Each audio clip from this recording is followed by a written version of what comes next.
So what we're doing today is we're installing a drop pipe. What we're doing today is we're installing the suction line for a shallow well jet pump. And this is what we got going on. At the bottom of the suction line, at the bottom of our well, we'll keep it about 2 or 3 feet up off the bottom, is this foot valve right here. So this has a built-in check valve. So as we prime and the pump turns on, and it will suck the water out of the well. It's a suction line. And there's a check valve there. So when the pump turns off, it doesn't prime out. You keep your prime of your pump, it doesn't spill out.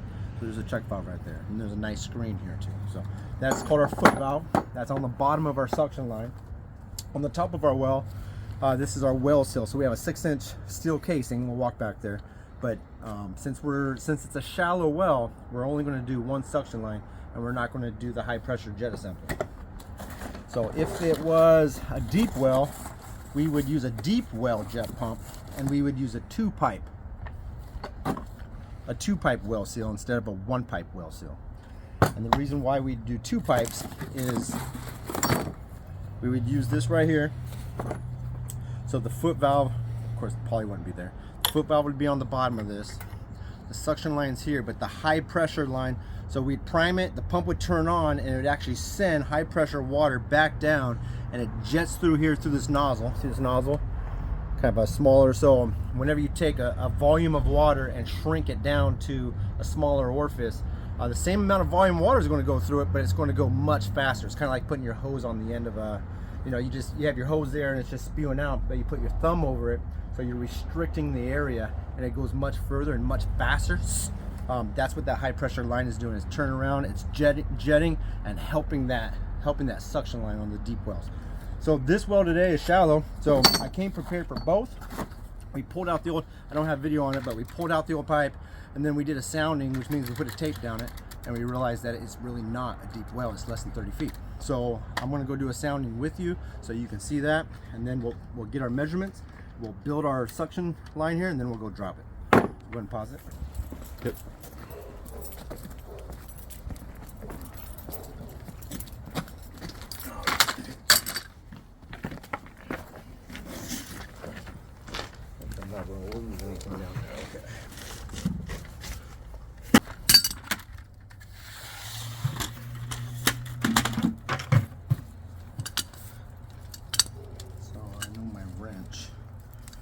My wrench is 12 inches long, so I like to tie it right at the 12-inch mark here, so my tape reads correctly. So I just shove that in there like that. Feed this through.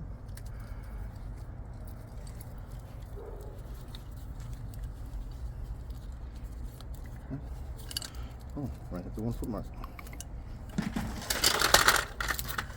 Okay, so we will record some stuff here. Where is static water level? So get close. You're going to do this one. One more time. Okay. We got static water at 24.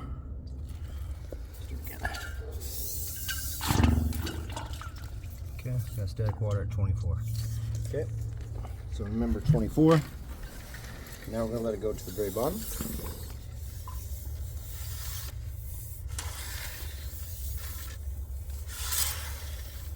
Oh, there it was.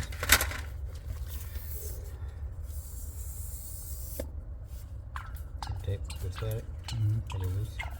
I'm going to pull it up a little bit. So we're going to call the bottom at 38.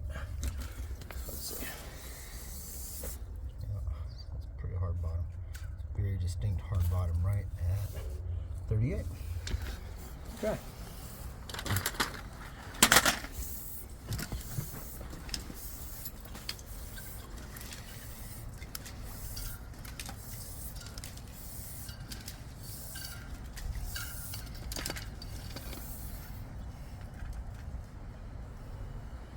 Oh, he chlorinated as well. Good man, I would have done the same thing. So the client obviously dumped a bunch of chlorine in there, so that's cool. That tells us right now that we're going to have to do a lot of flushing before we send it to the house.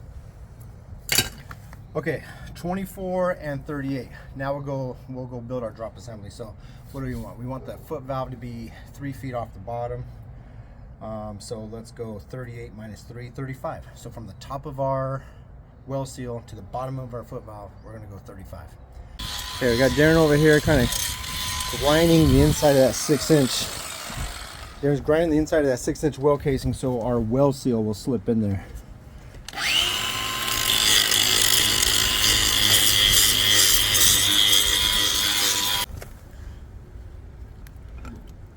Huh? No, I gotta get these edges. Freaking mile away, All huh? those edges Yeah. right there that are. Yeah, all of it. Yep. Okay. Good. So we're gonna leave this loose because this is the primer port. And from here.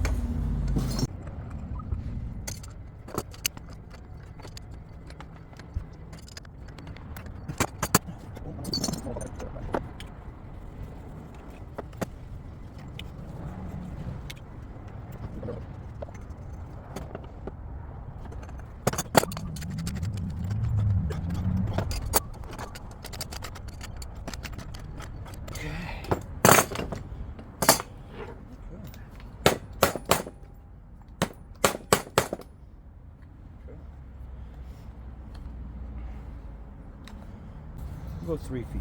We'll go 3 feet. So we'll go 35. 35 from the top of the casing. Minus 7. Minus 6. We'll call it a foot. So we need 34 feet of poly.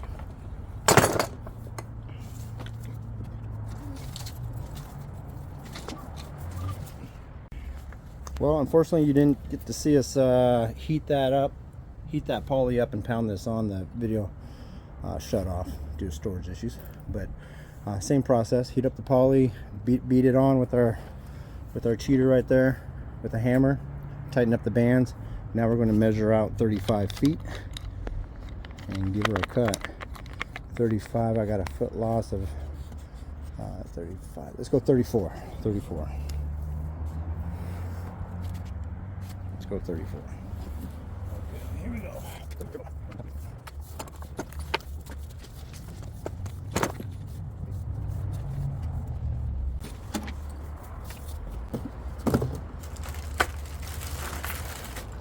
Put these on opposing each other. Okay.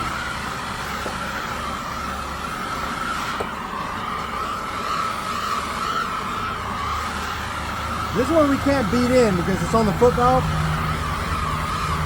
suppose I could always unthread the foot valve and beat it in. But I'm just going to heat this up just a little extra heavy. We'll get it in there.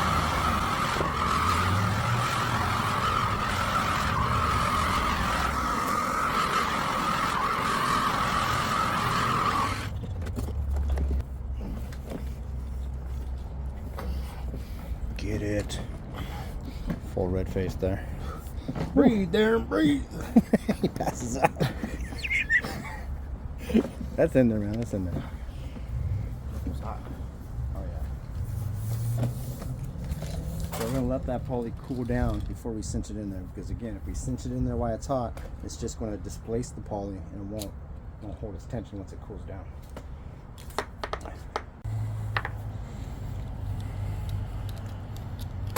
Okay, it's nice and cool now.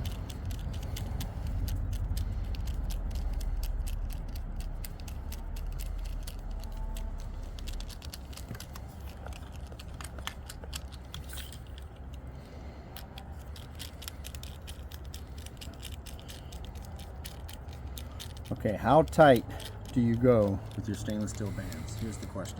How tight do you go? So first of all, we're using really good stainless steel bands from our supplier. We're not using cheap ones from Amazon or even Home Depot. Those are really good, so I know I can go even a little bit tighter than normal. But here's what I would tell you or teach you is to break one. Put one on there, have a sacrificial band. See how much strength it takes to break one. Then you know what your limit is. So as I'm tightening this and it's getting tight, it's getting pretty tight, it's getting pretty tight. I'm going to bounce to the other one. I'm not going to go all the way tight on that one. I'm going to bounce to the other one and get the same equal tightness. Kind of like a flange, you know, kind of bounce back and forth.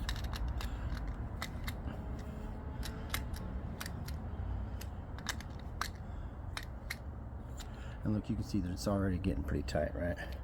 So I'm gonna that, and then maybe a little bit more. Boom. Activate the chest a little bit. Boom. That's like all elbow right now. Now I'm gonna kind of flex the chest. Boom. If I go any more, they'll probably break, but that's super tight. So I'm not using a 60-pound torch wrench. I'm going to what I know is tight. This is never gonna come out. This is never gonna leak, and I'm not gonna break the band. So that's the best I can explain. But that, I guarantee you, that's definitely more than a 60-pound torque wrench. Definitely more. Okay. Let's go drop this in the hole.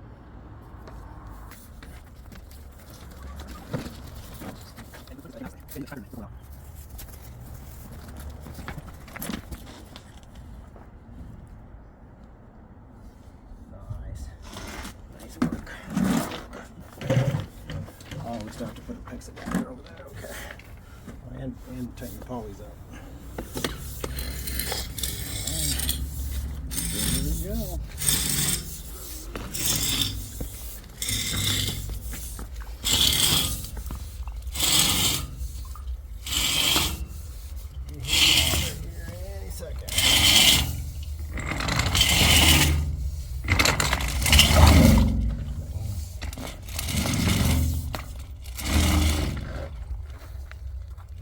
Okay, back up a little bit.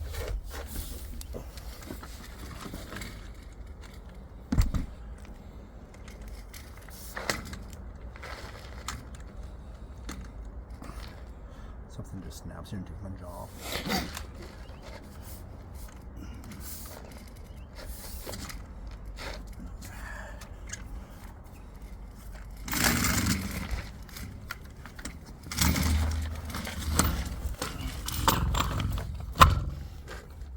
Nice.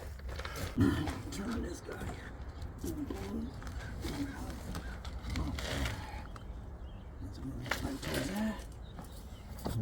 We'll put a PEX adapter in there. We'll tighten up those polys, and that'll be good. Okay.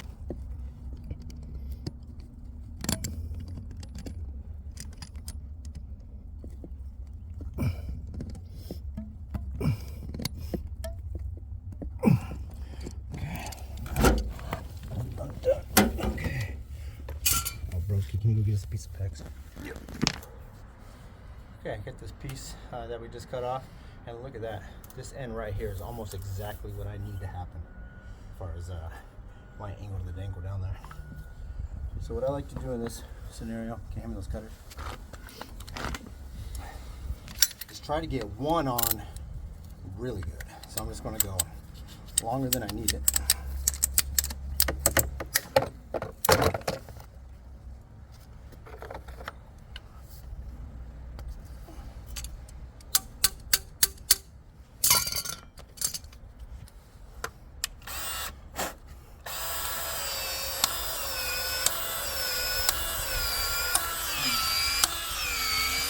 You see the head's rotating? You see that? Can you tell that it's rotating? Yeah.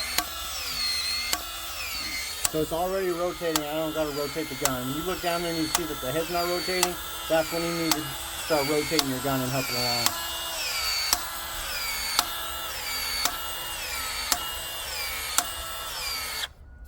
Pause. Bam.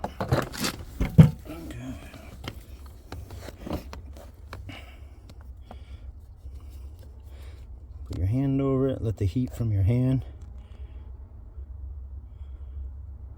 help it shrink down. Once I feel that it's grabbed, I'll grab the torch and give it a little heat too.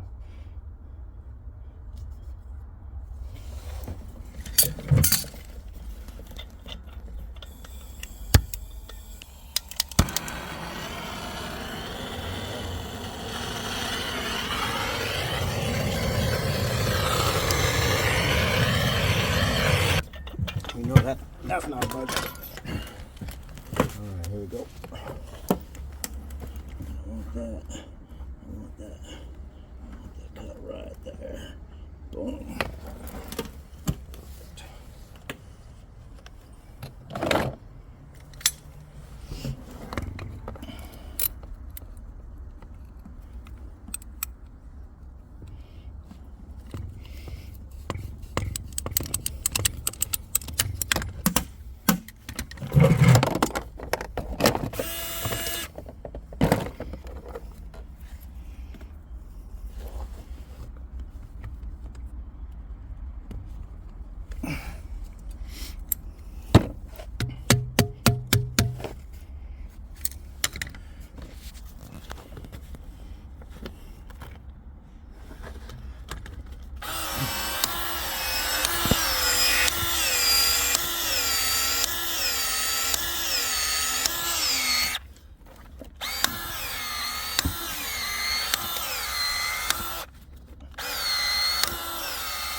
The bend and snap.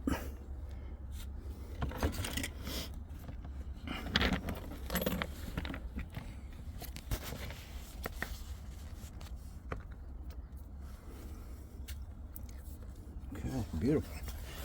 Beautiful.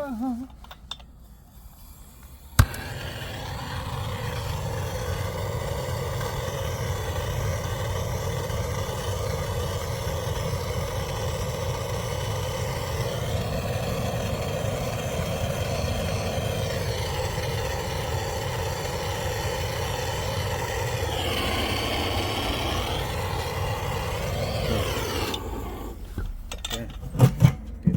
Beautiful thing. I'm gonna plug. Take our little meter cheater off.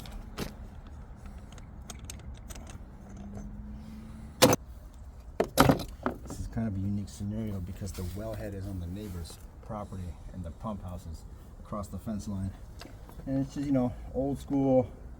They subplotted, we know they did whatever they did.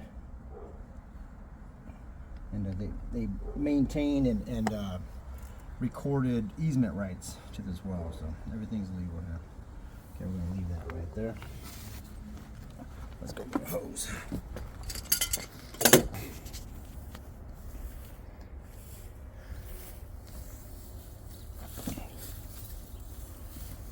Just kink that in and slowly fill that riser.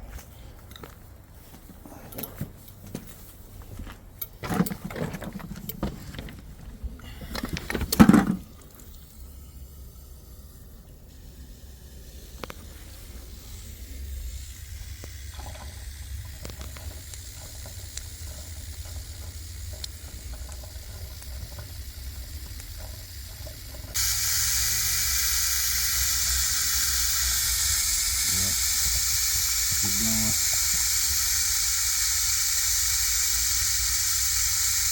Alright. Beautiful. Suction line is full. Check valve is holding. The air bubbles there. Perfecto. Okay. Go ahead and wrench on that plug, would you?